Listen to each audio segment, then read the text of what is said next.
Às vezes a gente tem aquela planilha de vida com objetivos e datas, e aí a vida vem e muda tudo. Olá, Audicasers!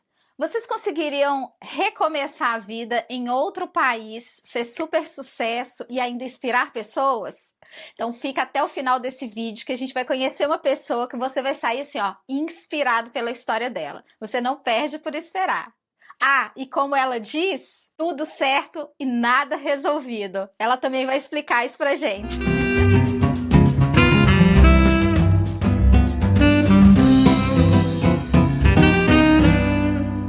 Oi de casa, podemos entrar? Bem-vindo ao Oi de Casa, o podcast que fala das delícias e das angústias de ser brasileiro vivendo fora do Brasil. E nessa temporada, a varanda está aberta. Vamos conhecer histórias, explorar assuntos variados e conectar a comunidade brasileira. Então, puxa a cadeira, pega o pão de queijo, que o Oi de Casa está começando. E começando mais um episódio, já aproveita, clica, se inscreve no canal e não se esquece de comentar, compartilhar e mandar para toda a brasileirada, dentro e fora do Brasil. Eu tenho certeza que todo mundo vai adorar, principalmente o episódio de hoje. E no episódio de hoje, eu vou conversar com uma brasileira que está há 27 anos fora do Brasil. E ela transformou desafios em oportunidades. A gente precisa conversar com essa musa. Temos que saber tudo da história dela. A verdade sobre imigração, recomeços e sucesso nessa vida fora do Brasil. Então eu vou chamar aqui e eu vou ler para não falar errado, né? Nós vamos conversar com a Flávia Santos Lloyd, advogada de imigração de Santos, São Paulo, que está há 27 anos nos Estados Unidos. Ela mora em Ladera Ranch, na Califórnia, e isso eu não sabia, fanática por Zumba. Bem-vinda, Flávia! Obrigada pelo convite, Clarissa. Eu tô muito feliz de estar aqui com você. Ai, o prazer é nosso de te ouvir. Eu tenho certeza que todo mundo vai sair aqui hoje mais inspirado do Dançando. que tudo, viu? E Vão sair dançando Zumba. dançando. Ô, Flávia, como você já conhece o O de Casa, a gente sempre começa o episódio pedindo o convidado para trazer uma música brasileira que o inspire, né? Porque a gente, apesar de falar um pouquinho quem é a Flávia, a música que a gente escuta fala muito mais sobre a gente do que qualquer outra coisa. Então fala aí pra gente, qual música brasileira te inspira? Aí tem duas. Uma do Caetano Veloso, que é a Oração ao Tempo, que é Hum. um hino, né? É um hino do tempo, de como as coisas são efêmeras, como as coisas são rápidas na vida da gente e ao mesmo tempo tão importantes. E a outra é a Jade, do João Bosco, que é outra poesia. São duas músicas que, assim, a música é engraçada, né? Porque a gente não consegue explicar Não. o sentimento. É um quente no coração, é uma sensação de felicidade e tristeza ao mesmo tempo, porque ambas as músicas têm uma mensagem muito bonita, mas ao mesmo tempo triste, se você for pensar, se você for ler a letra. Então, são duas músicas, e tem as outras também, mas a Oração ao Tempo, nossa, ela é aquela coisa, né, quando a gente fala, quando você tem filho, você tem 18 verões, né, com os seus filhos, e aí você pensa como o tempo passa rápido, como as coisas são efêmeras, e a gente não consegue perceber isso porque a gente está no meio, né, de passar o tempo. Enfim, não vou me alongar sobre isso, mas essas são as duas músicas que me tocam muito.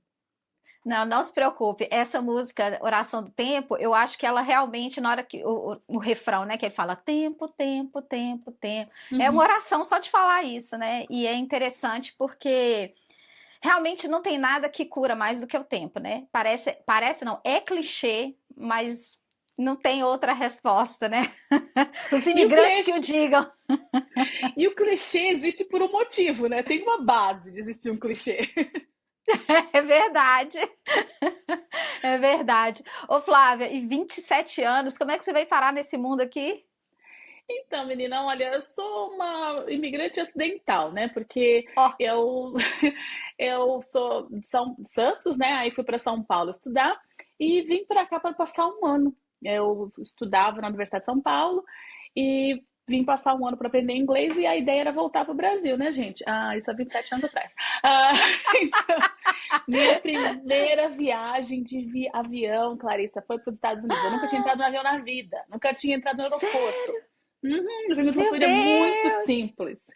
Eu venho de uma família muito simples no Brasil e a primeira vez que eu entrei num aeroporto, no avião, foi para vir para cá, para os Estados Unidos. Então a ideia original era passar um ano e voltar para o Brasil para continuar mestrado, doutorado. A minha ideia era Uhum. ser acadêmica e as coisas mudaram, obviamente, mas a ideia era essa, era passar um ano aqui, há 27 anos atrás. Nossa Senhora! Não, então assim, já vamos dar um spoiler aí, porque depois desse um ano aqui, quem é a Flávia hoje? O que que você faz hoje aqui? Mais um acidente de percurso. Eu sou advogada de imigração. Eu sou licenciada aqui nos Estados Unidos. Eu não sou advogada no Brasil, eu sou advogada nos Estados Unidos. E foi um outro acidente de percurso. Assim como eu não tinha ideia de morar aqui, que a ideia era voltar para o Brasil, eu nunca pensei em ser advogada, eu sempre pensei que eu ia ser acadêmica. E aí eu caí de paraquedas, eu fiquei sem documento. Teve um pequeno intervalo, tá? Entre ser a Quem Flávia nunca? Quem nunca, né, Flávia? Quem nunca? entre ser a Flávia, a estudante que veio com visto de estudante para cá, e a Flávia advogada, teve um grande problema no meio, né? Que eu fiquei sem documentação. Mas, para fazer uma história longa ficar mais curta, o que aconteceu foi o seguinte: eu caí. Quando eu peguei a minha documentação para trabalhar, eu fui trabalhar de recepcionista, assistente numa firma de advocacia porque eu falava outras línguas, não qualificava para absolutamente nada, mas falei assim: olha, eu posso ajudar a fazer as coisas aqui no escritório, e foi um escritório de imigração. Então, a minha história com a migração também é acidental. Da mesma maneira como eu virei, estou aqui há 27 anos acidentalmente, a minha história com migração começou porque eu queria trabalhar e eu acabei trabalhando numa firma de advocacia. Vi que era aquilo que era. Fiquei apaixonada pelo que eu fazia. Então, eu fiz de tudo no escritório. Fui recepcionista, fui decepcionista, como diria meu pai. Recepcionista, fiz correio, virei assistente do advogado, depois virei supervisora. Enfim, eu fiz tudo no escritório de advocacia. E eu falei assim: gente, eu amo isso aqui, eu adoro isso aqui, é minha paixão. E aí eu virei advogada. E trabalho com migração já há 24 anos. Dos 27 que eu moro aqui, Meu 24 eu trabalho com Deus! migração. Nossa Senhora! Mas não tinha outra coisa para você fazer então, né? As coisas se encaminharam do jeito que. Nossa, eu ia te perguntar qual que era a sua relação com esse tema que a gente vai falar, né? Mas acho que você já falou aí, é sua vida, não tem como não ter relação com o tema, não é? É verdade. Ô Flávia, e aí eu fico pensando assim, tá, você veio há 27 anos, você hoje trabalha com imigração, e aí eu queria trazer um pouco de chão para essa nossa conversa. Eu sei que a gente vai falar sobre vários aspectos, mas como que você vê como era a imigração ou o processo, né, pelo qual você passou há tantos anos atrás e como você vê o processo de imigração hoje?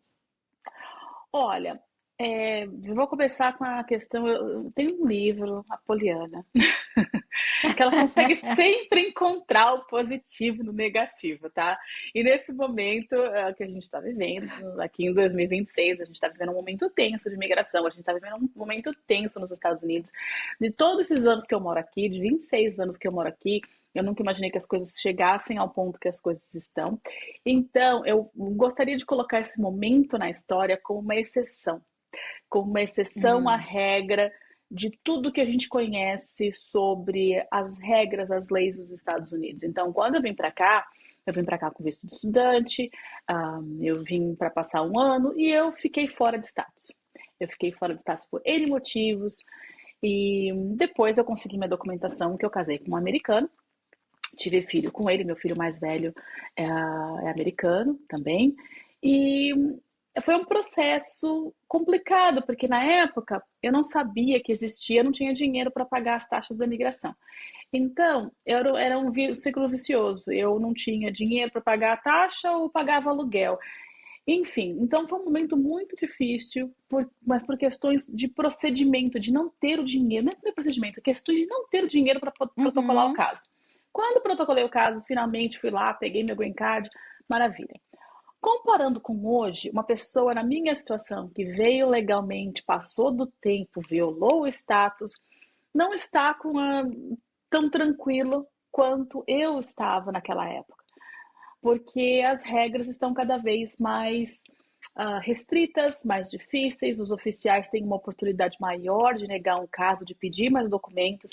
Então, o momento não só no ajuste de status, que é o exemplo que eu usei como meu, mas imigração no geral.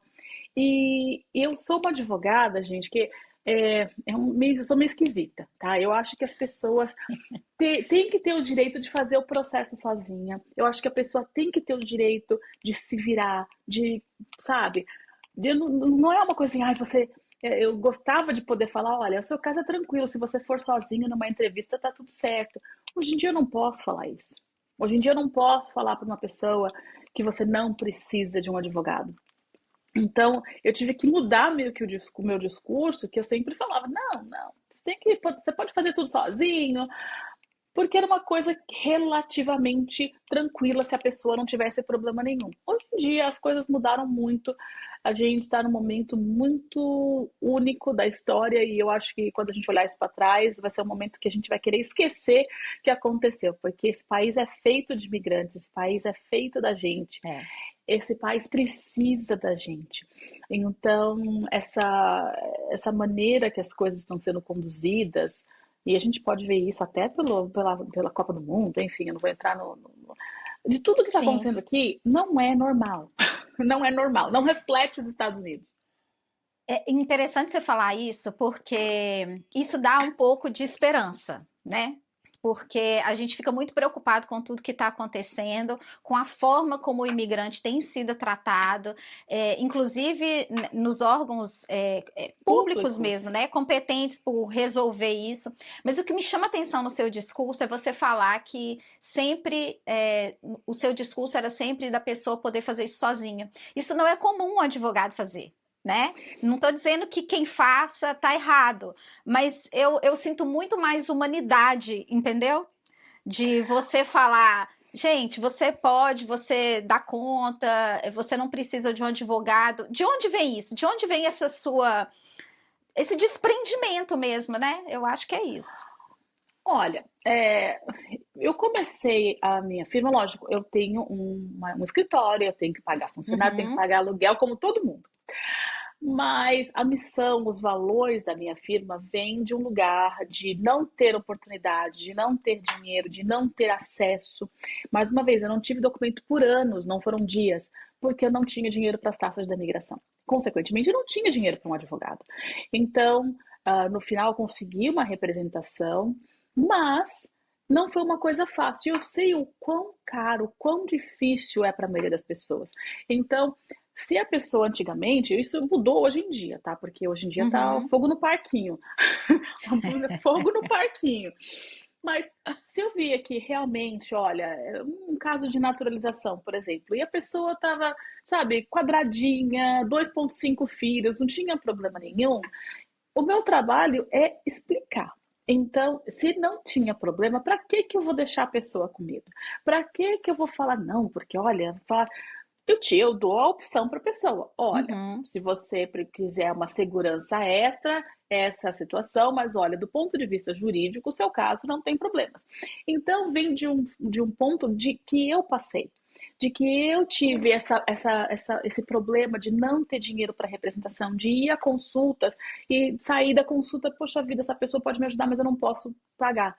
Então, mais uma vez, enquanto eu tenho um trabalho, eu ganho pelo meu trabalho, eu tenho que pagar o meu time, eu acho que a gente tem que ter a noção do outro, né? A empatia para o outro.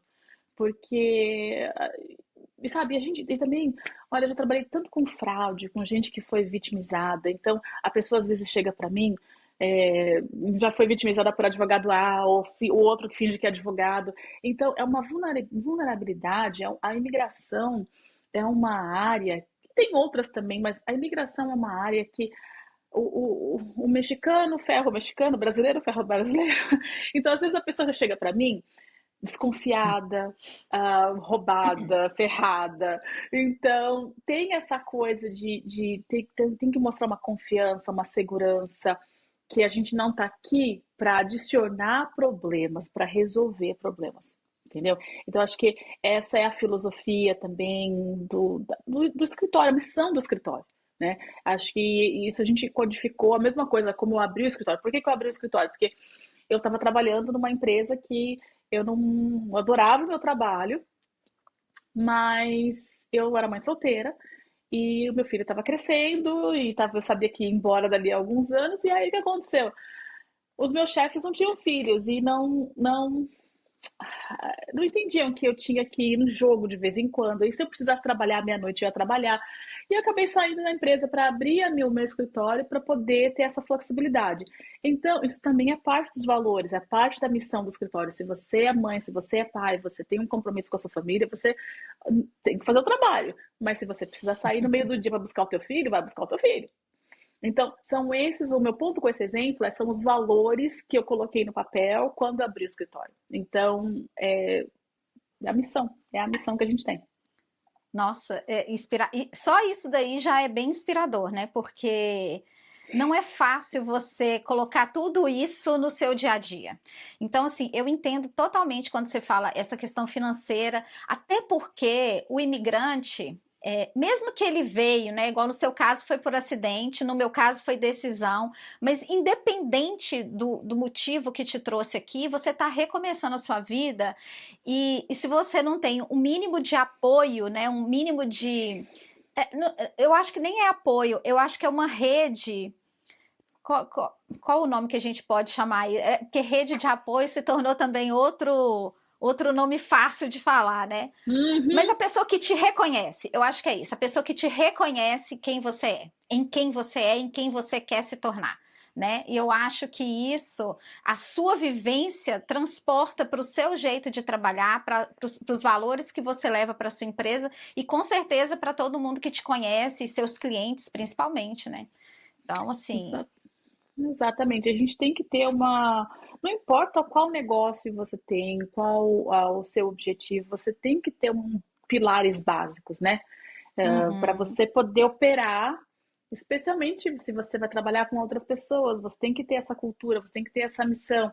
Então, é muito importante colocar essa visão no papel, literalmente está lá. A gente tem no nosso website interno para os funcionários, sabe, para o time.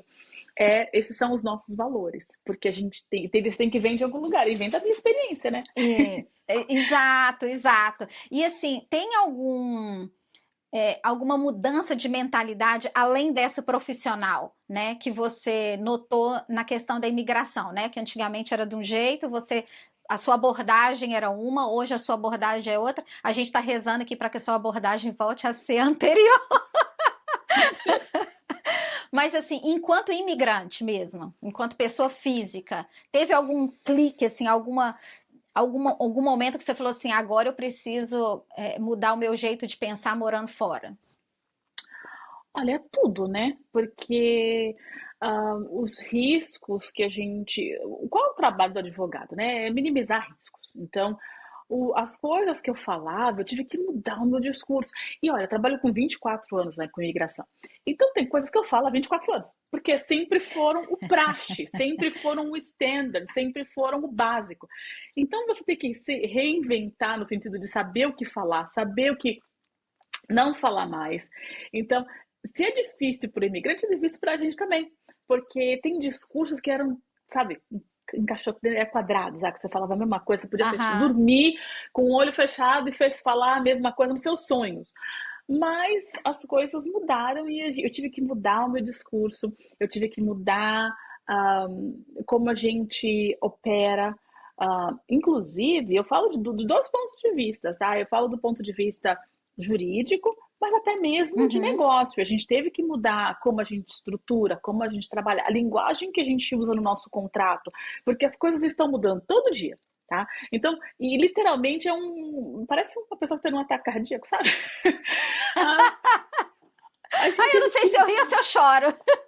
A gente teve que colocar no nosso contrato que, olha, a gente tinha uma cláusula lá que falava de mudanças, mas A gente teve que expandir essa cláusula, porque as coisas estão completamente fora da casinha. Então eu tive que mudar muito. E por um lado, mas mais uma vez eu sou poliana.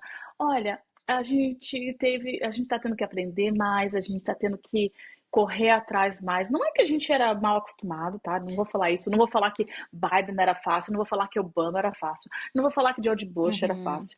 Não, mas tinha uma estabilidade, vamos dizer assim, É dentro da uma loucura. previsibilidade, talvez, né? Essa é a melhor palavra. Hoje em dia não é assim. Então, todo dia tem que estudar.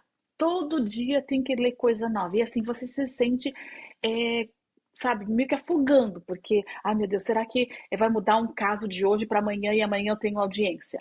Está nesse nível, vamos dizer assim. Então, mudou para gente, mudou para o cliente, mudou para a gente, e mudou para uma parte administrativa, vamos dizer assim, do próprio negócio, de administrar um Uhum. negócio. Mudou tudo para a gente. E mudou para os clientes E, também, que são e, os mais impactados. e também tem uma questão aí, porque você fica numa linha muito tênue, né? Porque hoje você instruiu dessa forma, amanhã você não sabe se essa instrução vai ser válida e como que você vai conseguir reverter. Tem algum, assim, na prática, tem alguma mudança hoje na lei migratória ou em algum procedimento que não seja uma coisa que você não, que seja uma coisa que você possa falar abertamente, assim, que mudou, que você fala, isso daqui era assim, agora é assado. Nossa, tem várias. Mas eu vou dar dois exemplos. Uhum, Na verdade, três exemplos, porque são mais abrangentes e não é uma coisa tão específica ao nicho. Então, ótimo. primeiro teve a questão do ajuste de status, que é um memorando que saiu algumas semanas atrás, que já está, enfim, criou uma confusão enorme, falando que a pessoa só pode aplicar para o Green Card no processo consular, significa que a pessoa não pode fazer o ajuste dentro dos Estados Unidos e que esse ajuste é uma graça administrativa e que é um benefício extraordinário. Então, foi mais uma coisa que eu falo há 24 anos, da mesma forma, e de repente tem esse impacto, e desde o dia 22 de setembro a gente está vendo a montanha russa em relação a isso. É uma coisa que era arroz com feijão, tradicional, Uhum. simples, sem ter que precisar de pensar. Outra coisa também é a naturalização. A naturalização mudou bastante, o teste está mais difícil, a questão da descrição, essa coisa de oficial ter o poder de decidir, de negar um caso, tanto no green card quanto na cidadania, essa expansão do poder do oficial, ela acaba sendo problemática. E terceiro, as propostas que não estão vigentes ainda, mas umas propostas bem sérias em relação ao visto de estudante, ao status de estudante, limitações ao estudante, que era o caminho tradicional das pessoas que vinham para cá estudando, pagando lá a sua escola para depois ter a oportunidade de pegar um green card. Então, só essas três mudanças elas impactam tanto o mercado, e o psicológico do migrante também, né? Ah, Uhum. a sensação de não ser bem-vindo. Então, tem muitas mudanças, assim, se você está com caso de deportação, tem mudança, enfim, tem muitas. Mas essas três são as mais que estão sendo mais repercutidas na mídia, em tudo quanto é canto, porque impacta a base, o fundamental de um processo de imigração. Ah, essa questão da descrição, essa expansão do oficial poder, ou da oficial, quando eu falo oficial, fala Aham. imigração, ah, é muito complicada, porque É, isso, é isso que eu ia te arbitrariedade. então, isso que eu ia te perguntar, porque pelo meu leigo entendimento, eu imaginava assim, você fez um processo, o processo tem uns passos que você tem que seguir, tanto na naturalização quanto na cidadania, você vai chegar lá, vai ter uma entrevista, você vai falar o que tem que falar, e agora a sensação que eu tenho é que mesmo você estando lá, usando as regras, né, sendo by the book, né, Uhum. como se fala, ainda assim ele pode falar, não, mas mesmo você tendo feito tudo certinho, eu acho que não. É assim? É desse jeito? Nossa Senhora! Isso é desanimador, né? Mas como você disse, estamos passando por um período diferente. Mas Ele olha, está fora da curva, né? e aí vem uma coisa, mais uma vez, eu tento sempre encontrar o positivo e o negativo. A gente só consegue enxergar quando as coisas estão bem quando elas não estão. É igual estar doente. Você só dá valor à sua saúde quando você está com uma gripe ou quando você não está se sentindo bem. Você fala, nossa, poxa vida, nossa, é tão. A gente leva. Ai, como é que fala a expressão? É, we take for granted, eu não sei a expressão em português, mas a gente assume que tá bem. Agradecido, né? Tá, É, é, então a gente leva a vida numa. Ah, então tá, a gente tá. Eu tô aqui com saúde perfeita, a Clarissa também tá aqui, mas a gente só dá valor a isso quando a gente não tem a saúde. Então, quando a democracia nos Estados Unidos, nesse momento, ela está num momento muito frágil. E é um teste em relação ao sistema, às instituições, tudo direitinho, mas é um teste para o povo americano ver aquilo que ele levava como é normal. A é normal. democracia, as instituições funcionam normalmente. Assim, então agora esse teste das instituições é igual a gente está com uma gripe, a gente, nossa senhora, poxa vida, a gente só dá valor quando a gente perde. Então, é um É, momento muito vamos, interessante na história. vamos esperar que seja esse, né, o comportamento depois que passar, né? Porque, porque às vezes dá um pouquinho de falta de esperança. E aí eu queria entender de você, assim, como pessoa física, como Flávia, o que te fez seguir adiante, sabe? Eu sei que você passou seus perrengues lá antes de conseguir a documentação, antes de estar toda certinha. O que que te fazia, assim, acordar e falar assim, não, bora lá? Bom, ah, como você já pode perceber, gente, eu sou eterna otimista, já começa por aí. Acho que é uma coisa boa do meu DNA, que eu sempre, não, tá ruim, vamos lá, vamos, lógico. E assim, gente, não é que eu sempre esteja feliz e sempre esteja contente, Clarissa, não é verdade, eu seria hipócrita de chegar aqui e falar que não dá vontade de desistir de vez em quando. Mas eu Uhum. tenho uma teoria que eu sigo há muitos anos. O mês tem 30 dias ou 31 dias. Você pega um desses dias para sentir o resto da raspa do tacho do mundo. O mundo é horrível, a vida é péssima, aí depois os outros 30 dias agradece todo dia que você tem esses dias.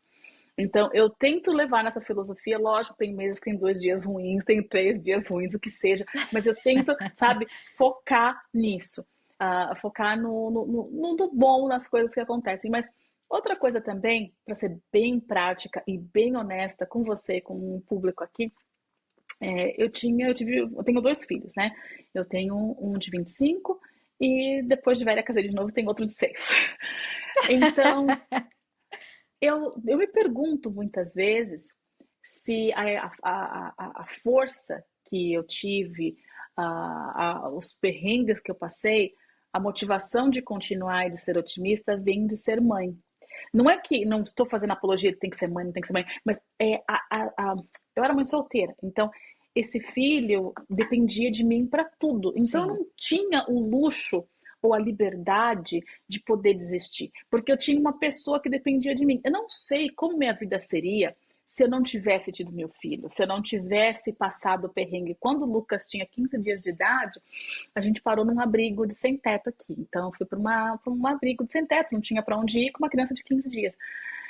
Nossa. Esse instinto de ter que cuidar de uma outra pessoa, mudou muito a minha vida. Eu não sei se eu fosse a Flávia que ia voltar para o Brasil, que ia ser acadêmica e não ia ter o filho até os 40 anos, que era meu projeto, era talvez ter filho lá com 30 e poucos anos, 40.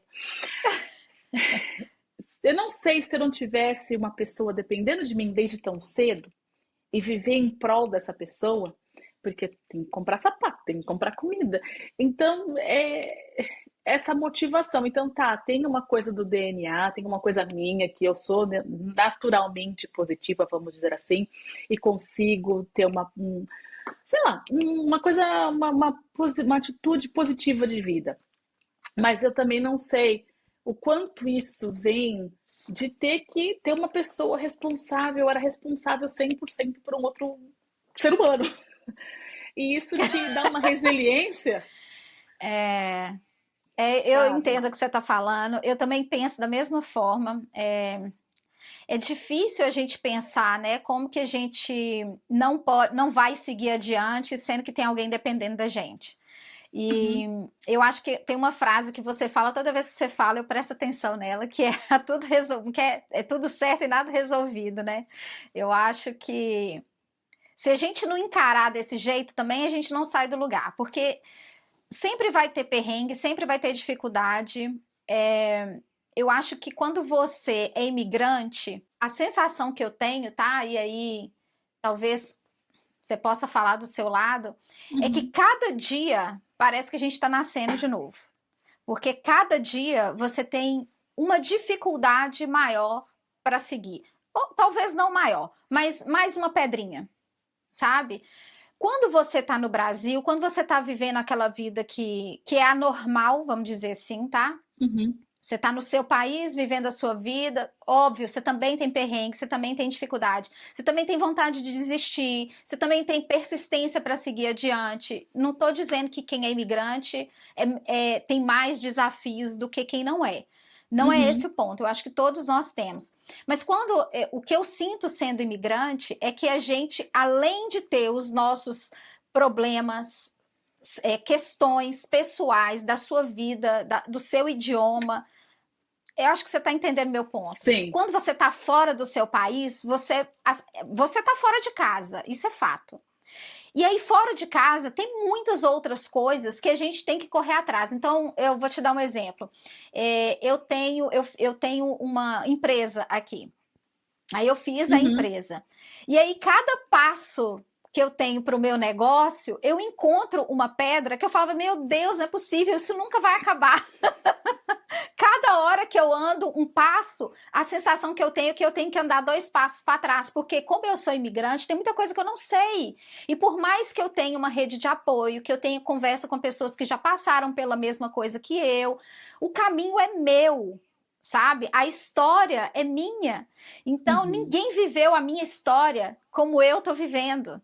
Uhum. Então, assim, é, eu não sei nem como colocar isso em palavras, mas assim, o passo a passo fora do Brasil é muito diferente. É um pouco mais dolorido, talvez? Não sei. Eu concordo e eu concordo com a sua colocação e eu vou adicionar mais uma cerejinha em cima. E Ótimo. isso também depende muito da sua idade, tá? Essa experiência, porque são problemas diferentes e são adaptações diferentes. Então, por exemplo, quando eu vim para cá, eu tinha 20 anos. Eu não Uhum. tinha, nunca tinha comprado um carro no Brasil, nunca paguei imposto no Brasil, nunca tive um emprego CLT no Brasil. Então, eu vim de uma eu era como se fosse um canvas branco, uma cartolina branca, vamos dizer assim. Então, eu tinha cultura raiz, é o apego, mas eu não tinha um histórico de verdade, assim, como profissional. Então, para mim, dentro dos meus perrengues, a minha adaptação, ela é difícil até hoje, porque eu nunca vou ser daqui, né? Olha que eu já estou aqui há mais tempo do que É. eu morei no Brasil. Quando eu vim para cá e teve eu era bem mais nova, né? Então, a minha questão de adaptação é uma. Agora, você adiciona aquela pessoa que já tem um histórico, que já tem um trabalho, que já tem uma identidade. Eu não tinha uma identidade. A minha identidade era Flávia estudante universitária, ah, que era pobre de Marredeci. Agora, quando a pessoa vem para cá mais velha, ainda tem a questão, não é a questão da idade no sentido de etarismo, mas é questão de Sim, identidade, porque você aí tem a adaptação emocional, a adaptação cultural e a adaptação profissional, o que é muito difícil. Então, eu sou uma pessoa muito privilegiada, porque de todos os perrengues que eu passei, eu não tinha ainda aquele outro fator em cima que eu sempre falo para meus clientes, gente, se você é um profissional, você vai dar 20 passos para trás e quando der para frente vai dar 50, tá? 50, mas esses 20 passos para trás é muito difícil. Então, a gente tem, e como você disse, cada história é diferente, cada processo é diferente, cada imigração é diferente, né? O porquê, quem vem com porque queria, quem não vem porque não queria, as circunstâncias, o processo de imigração é o grande elefante na sala, como eles falam em inglês. sim, Não sim. adianta você ignorar o fato, porque Não. a minha vida sem documentação, e o que eu podia fazer sem documentação e o que eu posso fazer com documentação. Então, tem todo um contexto que eu concordo 101% com você, é muita coisa e é muito individual. Isso é verdade. Você tendo uma vida, e entre aspas, ter largado a sua vida no Brasil, isso já é um peso, porque você ainda tem Uhum, que, você tem que fazer sucesso uhum. aonde você está, né? Exatamente, e abandonar a sua identidade, a sua cultura, a seu tudo. Então, é um É. divórcio de uma maneira, assim, é uma separação, e toda separação é difícil.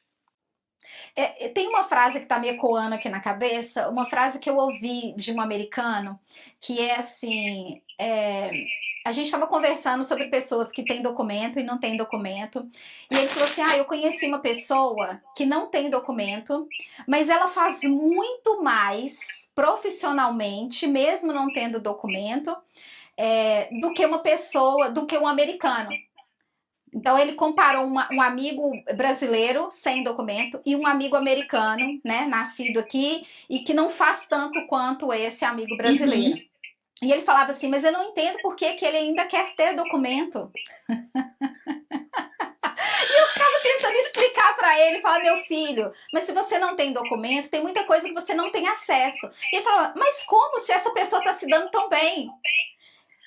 Eu acho que Mas ele não consegue entender. Eu queria que você consegue explicar isso? olha, em defesa dessa pessoa, que ele é americano, né, que falou isso. Em Isso. defesa dessa pessoa, eu coloco uma pergunta, não só a você, Clarissa, mas ao público em geral. A gente sabe como funciona o sistema de imigração no Brasil? A gente não sabe.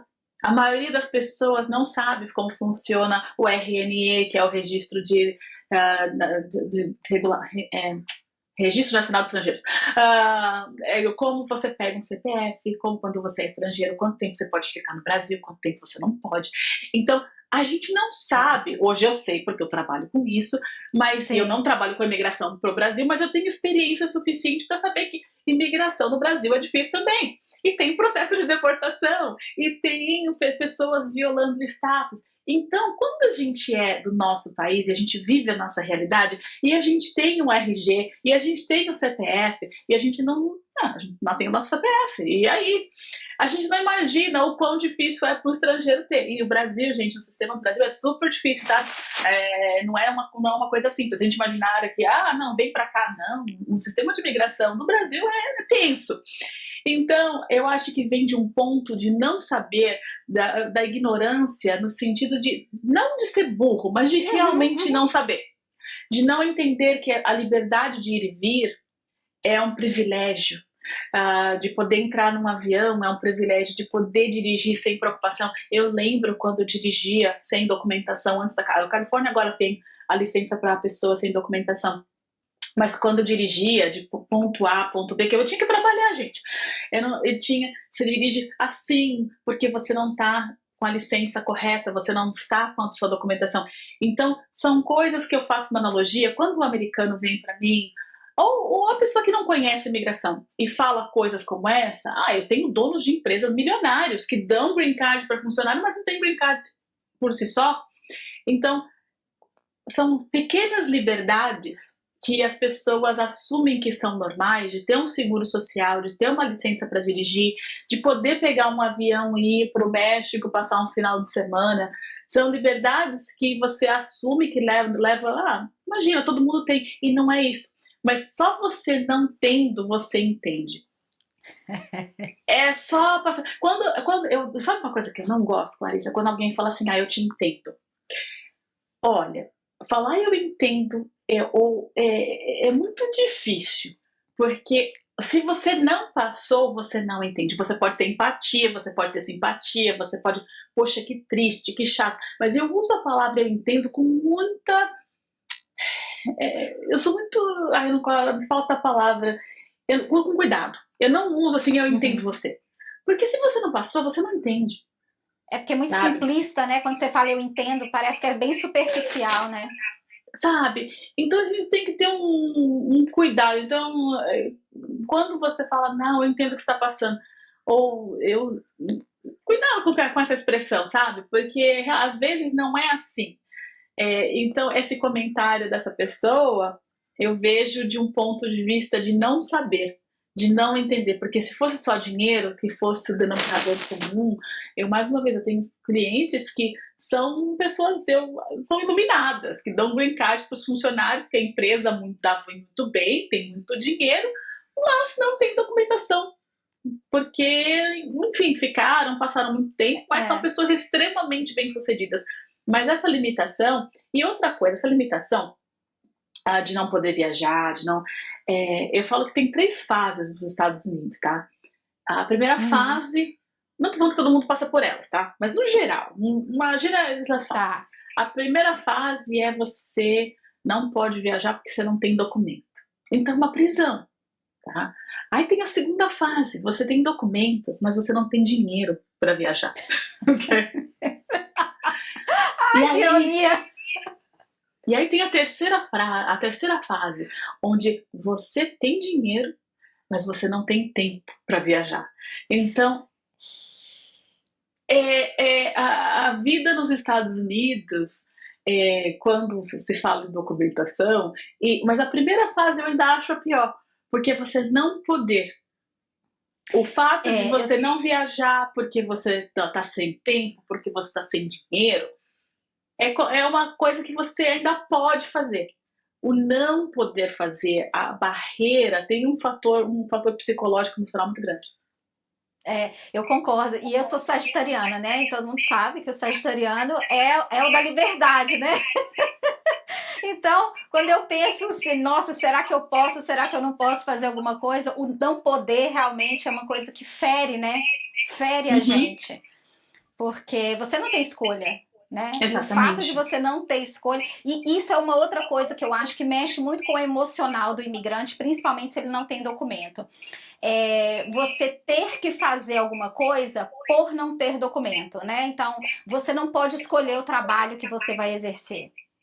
Claro, tem uma gama de trabalhos que você pode escolher, mas a gama é limitada, certo?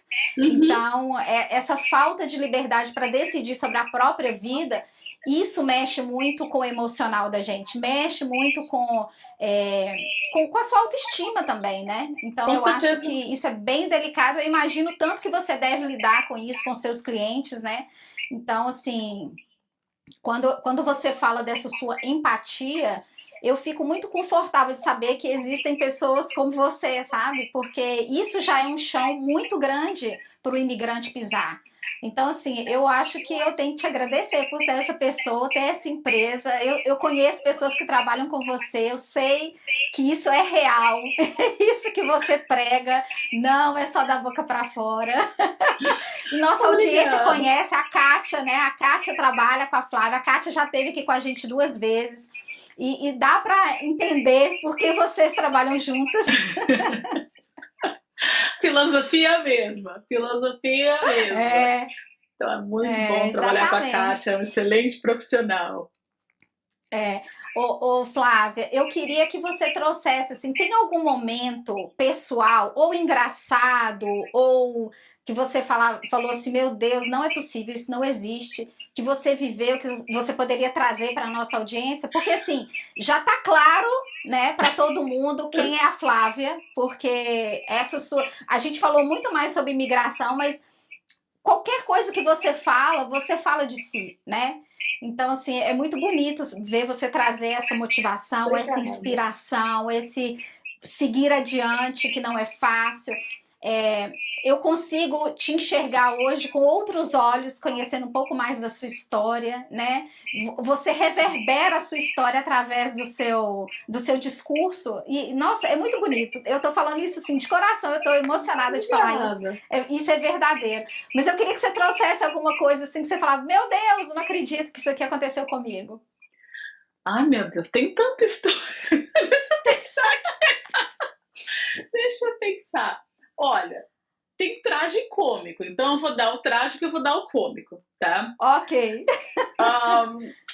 Quando eu estava grávida de 7 meses, eu não tinha documentação, tinha já passado do meu tempo, e eu fui trabalhar num lugar, arrumei um emprego, uma loja de vitaminas, tá?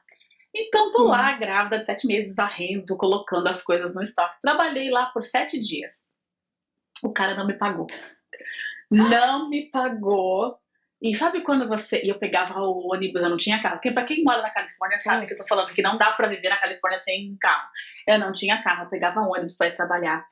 Então, pedi dinheiro emprestado pra poder pegar o ônibus pra ir trabalhar. E esse cara, Nossa. sem vergonha, trabalhei 7 dias pro infeliz. E ele não me pagou. Então, se você falasse pra mim que, olha, de tudo que passei por aqui, uma coisa que eu não acredito que eu passei, essa foi uma, porque, sabe, a pessoa tirar de quem não tem, é, Exato, esse é o pior. sabe, tem um lugar, tem acredita no inferno, purgatório, sei lá, tem um lugar especial só pra essa pessoa. Então, se você falasse pra mim, da minha vivência de jovem, que eu fosse passar por isso, nem ir pro abrigo foi uma situação tão complicada, porque o abrigo é literalmente um abrigo para te ajudar, lugar péssimo, mas pelo menos para te ajudar. Essa pessoa passar a perna numa pessoa grávida de 7 meses foi uma grande. Não acredito que eu passei por isso negativo. Poxa, Agora vamos falar do positivo. claro. Como eu falei pra você, eu sou zumbeira. Gente, eu tenho uma vida de zumba. Eu amo zumba, tá? Eu amo zumba. Eu sou instrutora de zumba. Eu tenho uma vida escondida na internet de zumba. Gente, eu tô chocada! Quando Eu você falou que amo. gostava de zumba, eu já fiquei chocada, agora eu tô mais ainda. Não, vocês não estão entendendo. Eu sou viciada no negócio. O meu sonho de consumo é quando eu completar 50 anos, daqui a pouco, eu quero fazer um cruzeiro da zumba, entendeu? Eu quero passar. Eu tenho uma vida de zumba. Mas o mais legal, é que quando eu me tornei advogada, quando eu fui fazer o juramento, eu conheci uma juíza federal. Olha, juíza federal, gente, vocês não estão entendendo. É assim, é o último biscoito do pacote. E o que que ela era? Instrutora de zumba também. Juíza Ah, federal e não. instrutora de zumba. E quem fez o meu juramento como advogada para ser parte da Ordem dos Advogados dos Estados Unidos foi uma juíza federal que é instrutora de zumba. Então, o nosso mundinho, e foi coisa assim, até hoje ela ainda é juíza federal, ela dá aula de zumba para os juízes, para quando fazem retiro de juízo, ela que dá a instrução de zumba. Então, assim, a parte engraçada que ninguém imagina, né?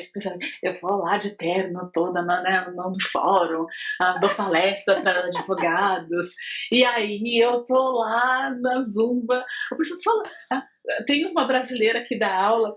Você não é a doutora Flávia? Eu falei assim, gente, Quebrando tudo na aula de zumba. eu sou igual o Clark Kent, sabe? Coloco óculos, eu sou zumbeira, sou advogada, tiro óculos. No seu caso é o cropped, né? Você põe o cropped e vai dançar zumba.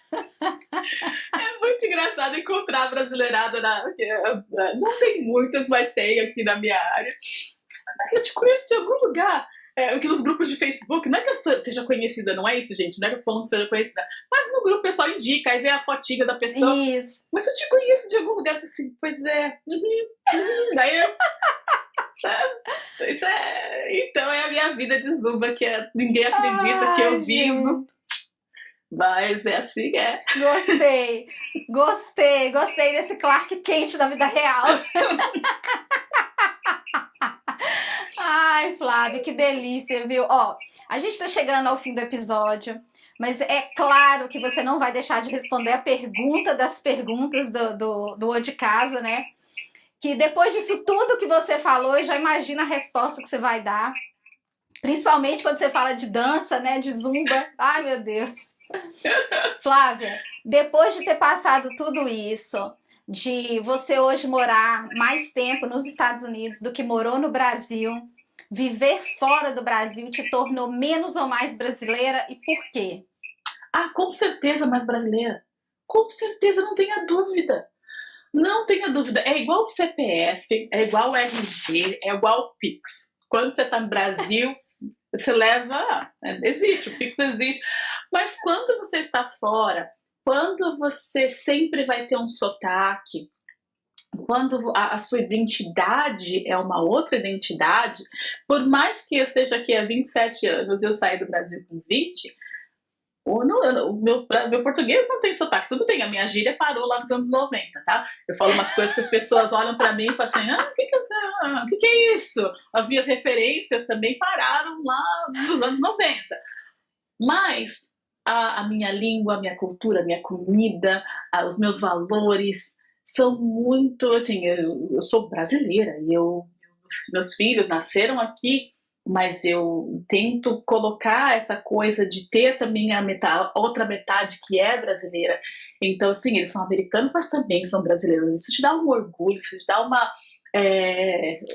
Da onde você é? Eu sempre falo, eu vou muito para a Europa para estudar. Então, eles falam, de onde você é? Eu falo assim, bom, eu sou brasileira, mas moro nos Estados Unidos. Eu sou brasileira, mas moro nos Estados Unidos, apesar de ter passaporte americano. Então, é um orgulho que eu tenho, é uma representação do meu país, da minha nacionalidade, da minha língua, da minha terra. Então, não tem dúvida, e acho que você estar fora te faz apreciar o seu país mais. Lógico, tem coisa boa aqui, Também tem coisa acho. boa lá, tem coisa ruim aqui, tem coisa ruim lá. Mas quando você está fora, quando você escuta uma oração ao tempo no carro, ou um jade, você arrepia, você chora, você é, é, sabe, ou quando você vê a seleção aí chegando, você aquele orgulho, né, de ser brasileiro. Então, eu sei que eu estou dando uma resposta bem longa à tua pergunta, desculpa, Não, mas tá tudo eu acho certo. que essa é a parte mais. é, e sabe, você se apega mais à cultura. O meu filho mais velho, quando ele completou, acho que foi 10 anos, acho que 9, 10 anos, eu coloquei no avião, aqueles voos direto, e você vai, eu não podia ir porque tinha que trabalhar, vai passar o verão com a sua avó, com seus tios, para poder conectar com a cultura. Hoje em dia ele sabe, ele fala português com sotaque, porque ele é americano, é o que é, mas ele tem um vínculo com o Brasil muito grande e eu me sinto muito orgulhosa de ter conseguido ter feito isso. Eu vou tentando fazer o mesmo com o pequenininho, porque ainda não mandei para o Brasil. Mas, bom, já foi para o Brasil, mas passar um tempo quando ficar mais velho. Então, essa conexão com o nosso país, com a nossa raiz, é muito importante. E com É. certeza, quanto mais tempo passa, eu vou ficando mais brasileira ainda. Ai, que legal. É uma delícia te ouvir. Você falou que a resposta é longa, mas ela fez todo sentido. Então, de novo, né? É inspirador te ouvir falar desse jeito. Ai, que delícia. Eu queria que Obrigada. acabasse nunca esse episódio. Ó, então vamos lá. Eu queria agora que você pensasse assim: se a gente tivesse uma máquina do tempo, pudesse voltar à vida da Flávia antes da imigração, o que que você diria para você mesma? Ai, eu sei que eu respondi essa pergunta, mas o que eu falaria para Flávia? Tenha paciência. Tenha paciência que as coisas acontecem quando e como devem acontecer. Eu sei que parece frase clichê, e é mesmo frase clichê, mas ter paciência, um, não ter tanta ansiedade, sabe? E planejar menos. É engraçado que olha só, a advogada falando planejar menos. Mas eu planejo duas coisas: as minhas contas e as minhas datas de processo. O resto eu vou deixando rolar, porque às vezes a gente tem aquela planilha de vida com objetivos e datas, e aí a vida vem e muda tudo. E aí você fica desestabilizada, porque você tinha aquela rota, né, de planejamento. E aí vem a paciência, porque a gente pensa, planeja, organiza e a vida muda tudo. Então, hoje em dia, eu corro atrás dos meus objetivos, não é isso, mas de uma maneira um pouco menos intensa. E ter mais paciência. A Talvez mais idade, flexível. adaptar melhor, ser mais flexível, abrir a cabeça, que é uma coisa que, quando a gente é mais jovem, a gente não. A gente quer aquilo, quando, como, por quê. Então, ter mais paciência e acreditar no processo. Porque às vezes é difícil, especialmente quando a gente está num momento difícil, sabe? E tomar decisões, e por que eu tomei essa decisão, e você começa a se questionar. Enfim, gente, tem decisões que são péssimas, eu tomei várias ruins. é aprender, né? A gente tem que aprender. E aí vem essa paciência de entender que você vai cometer erros, que você vai tomar decisões erradas. Lógico que não afete ninguém, que não mate ninguém, que não cometa nenhum crime. Eu tô falando decisões erradas no sentido de, putz, eu devia ter feito isso, eu devia ter selecionado isso, mas são aprendizados da vida. Então essa paciência, que é uma coisa que eu trabalho todo dia, não vem naturalmente, não. Obrigada, viu? O conselho não foi para Flávia antes da imigração, o conselho foi para mim. Agradeço. Recebo e agradeço. É difícil, é difícil, é muito difícil. Ai, Flávia, olha, eu não tenho palavras para te agradecer. Eu sei que a sua vida é super corrida. Gente, a gente tá gravando isso aqui. A Flávia acordou às 6 da manhã. Não, acordou às 5 provavelmente, porque começamos a gravar às 6 da manhã para ela. Então, assim, muito obrigada pelo seu tempo. Eu queria agora que você deixasse aí suas redes, como é que as pessoas fazem para te encontrar, como é que funciona. Primeiramente, muito obrigada, Clarice. E obrigada pela flexibilidade também, porque marcar uma reunião tão cedo, uma gravação tão cedo, não é para os fracos. Muito obrigada.